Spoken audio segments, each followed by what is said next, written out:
राजधानी लखनऊ से खबर है। बाबा नारायण साकार हरि भाजपा की झंडा लगी गाड़ी से पहुंचे न्यायिक आयोग। सफेद कलर की फॉर्च्यूनर UP 32 NA 8788 गाड़ी से पहुंचे आयोग। गाड़ी पर भाजपा का झंडा के साथ लिखा हुआ है विधायक। गाड़ी के मालिक विधायक बाबूराम पासवान बताए जा रहे हैं। गाड़ी दारुल सभा विधायक निवास के 17A पर रजिस्टर्ड है। लखनऊ से इस वक्त की बड़ी खबर। हाथरस सत्संग भगदड़ में 121 की मौत मामला। न्यायिक आयोग के अध्यक्ष आयोग दफ्तर पहुंचे, वहीं रिटायर्ड जज ब्रजेश कुमार श्रीवास्तव दफ्तर पहुंचे हैं। आज आयोग के सामने भोले बाबा की पेशी होगी। हजरतगंज जनपद में आयोग के दफ्तर में पेशी होगी। इस वक्त हजरतगंज में कड़ी सुरक्षा व्यवस्था के बीच भोले बाबा न्याय आयोग के दफ्तर पहुंचे। हरि जी को स्टेटमेंट के लिए बुलाया गया। मैंने पहले भी आप लोगों से वादा किया था, चाहे देव प्रकाश मधुकर पर इनाम घोषित हुआ तब हमने उन्हें पुलिस के सामने सरेंडर किया। हमें उत्तर प्रदेश पुलिस, उत्तर प्रदेश की न्यायिक विभाग, उत्तर प्रदेश में जो यहाँ ऑनरेबल 3 सदस्यीय न्यायिक जांच आयोग बना, उन पर और भारत सरकार तथा उत्तर प्रदेश सरकार पर पूरा भरोसा है।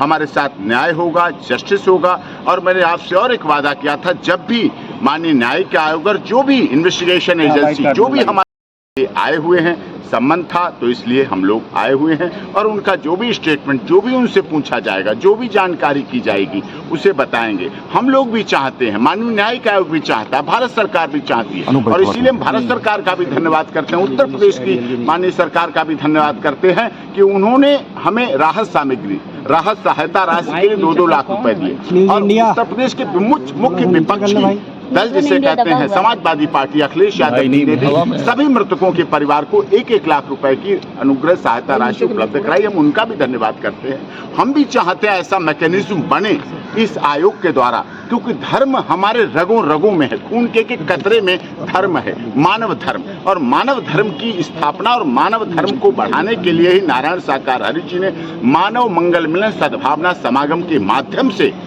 ये सारे आयोजन करते रहे हैं हर महीने के प्रथम मंगलवार को। लेकिन ये घटना हुई, ये साजिश था, षड्यंत्र था।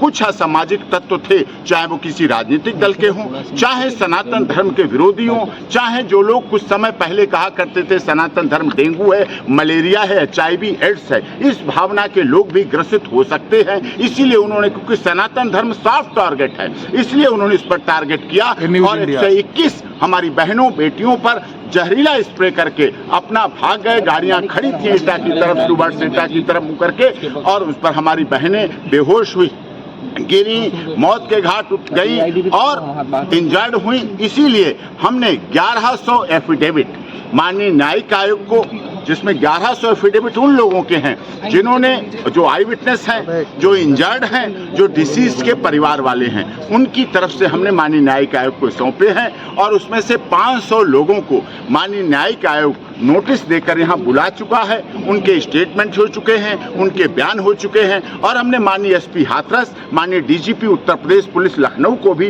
वो सभी शिकायत और एफिडेविट बाकायदा सारे सौंपे हैं, जिससे वो उस पर अग्रिम कार्रवाई कर सकें, आगे की एक्शन ले सकें। मेरा भी मानना है और access to justice for all का सिद्धांत भी है और डॉक्टर भीमराव अंबेडकर बाबा साहब के संविधान में भी लिखा है कि दोषी बख्शा नहीं जाना चाहिए और निर्दोष को दंड नहीं मिलना चाहिए। जो 11 लोग बनाए गए, इसमें चार्जशीट फाइल हो गई, कल हमें कॉपियां मिल गई, सप्लाई हो गई। कल मैं हाथरस कोर्ट में ही था और लगातार 3 महीने से हर डेट पर हाथरस कोर्ट जा रहा हूं। यहाँ भी पहले बयान हो चुके हैं और लोगों के यहाँ भी आया था।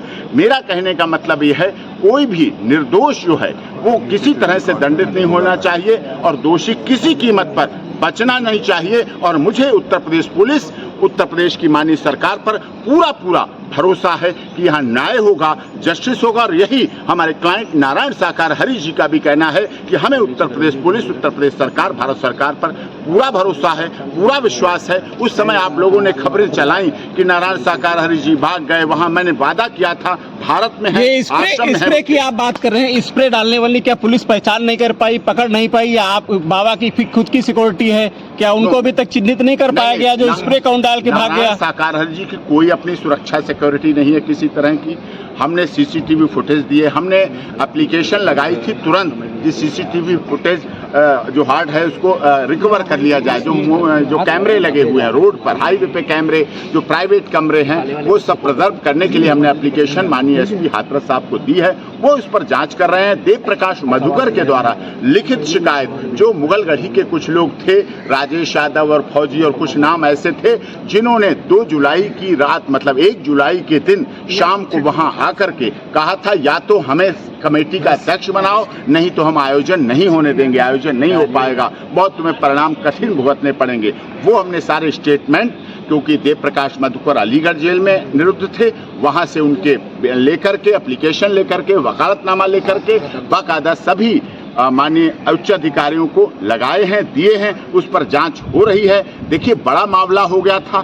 हम लोग कोई भी, चाहे हाथरस हो, चाहे अलीगढ़ हो, चाहे एटा हो, चाहे उत्तर प्रदेश पुलिस हो, चाहे न्याय विभाग हो, चाहे अस्पताल हो, चाहे आप लोग हो, कोई इतना तैयार माइंड से नहीं थे कि ऐसी घटना भी हो सकती है। ऐसा भी हुआ, लेकिन दुखद घटना हुई जिसको हम सब लोगों ने धैर्य के साथ, सहनशीलता के साथ, विश्वास के साथ उसको निपटाया। पहली प्राथमिकता हमारी ये थी कि कोई लाश लावारिश ना जाए, हर लाश अपने घर में पहुंचे, उनका सम्मान के साथ अंतिम संस्कार हो। दूसरी हमारी बड़ी प्राथमिकता थी कोई परमानेंट डिसेबिलिटी ना हो, जिससे कि जीवन में कभी उसे ऐसा फेस करना पड़े। हमने वो काम किया, वहां जाकर के हर हॉस्पिटल में गए, हमारे सेवादारों ने ब्लड डोनेशन किया और हर तरह से हर कार्य को करके पूरी तरह से किया। और हमने अपनी जिला कमेटियों को सतर्क किया हुआ है कि किसी भी जो मृतक है उसके परिवार की कोई बहन बेटी की शादी, शिक्षा जो व्यक्ति करता अपने आप स्वयं करता, वो अधूरा न रह जाए, उसमें कमी न रहे। नाम सामने आया सर? हाँ, हमने नाम दिए हैं, जो दोषी हैं उनके नाम दिए हैं, और साथ में सीसीटीवी कैमरे जो उस समय आप लोग, जो हमारी देश की मजबूत चौथा स्तंभ मीडिया थी जो कवर कर रहे थे, हमने उनके भी सबूत दिए हैं कि वो उसमें सारी प्रोसीडिंग करें। बाबा को कैसे और कहां से लाया जा रहा है? कैसे और कहां से लाया जा रहा है? नारायण साकार हरि जी को भारत देश से, उत्तर प्रदेश में से सड़क के रास्ते लाया जा रहा है। हमारे पास हेलीपैड चौपर नहीं है साहब, हमारे पास ऐसा कोई विमान नहीं है। हमें उत्तर प्रदेश पुलिस हमारी रक्षक है, सुरक्षक है, हम उसी में विश्वास करते हैं। वही हमारे साथ तब भी थे, वही हमारे साथ आज भी हैं, वही हमारे साथ आगे भी रहेंगे। हमें विश्वास है बाई रोड के रास्ते आएंगे, और जब भी बुलाया गया, मैंने आपसे कहा था कहीं छुपे नहीं, कहीं अंडरग्राउंड नहीं, कहीं नेपाल बॉर्डर पे नहीं मिलेंगे, कहीं भेष बदले हुए नहीं मिलेंगे, कहीं महिला पुरुष के कपड़े पहने हुए नहीं मिलेंगे। भारत में थे, भारत में हैं और आ रहे हैं, और लगातार जब भी जहां भी आपसे वादा करता हूं, 3 महीने पहले भी आपसे वादा किया, और मैंने ऑनरेबल हाई कोर्ट में और ऑनरेबल हाथरस कोर्ट में भी वादा किया, और मैंने माननीय सर्वोच्च न्यायालय में जब यह याचिका लगी थी इस बात को लेकर, माननीय सर्वोच्च, तब भी हमने वादा किया था। जिन दोषियों को आप लोगों ने हेलो गाइस, अगर आपको हमारे वीडियो पसंद आते हैं तो ज्यादा से ज्यादा हमारे वीडियो को शेयर कीजिए, चैनल को सब्सक्राइब कीजिए, बेल आइकन को अवश्य दबाइए, जिससे हमारे लेटेस्ट अपडेट आप तक आसानी से पहुंच सके।